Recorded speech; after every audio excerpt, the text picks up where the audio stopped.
Knitting is one way 19-year-old Ollie is keeping the threads of his life together. This one is going to be a sort of cardigan type of thing. Ollie, who does not want to be identified, became homeless aged just 16. While couch surfing and living in transitional housing, he was admitted to hospital emergency departments at least 10 times.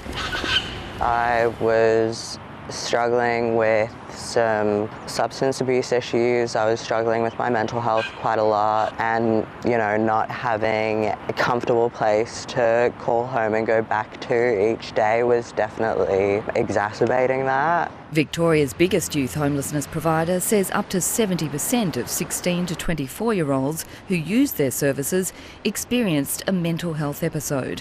Many were so severe they ended up in hospital. Most of them are escaping family violence. Melbourne City Mission's front yard crisis accommodation is a home for young people with nowhere else to go.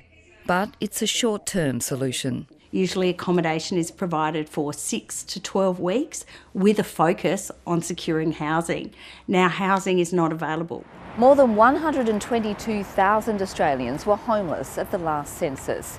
Nearly a quarter of those were aged between 12 and 24.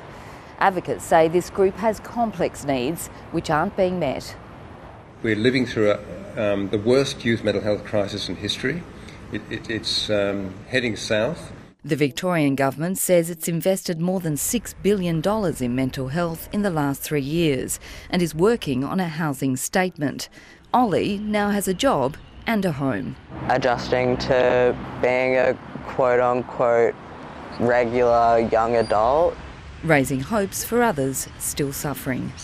Sasha Payne, ABC News, Melbourne.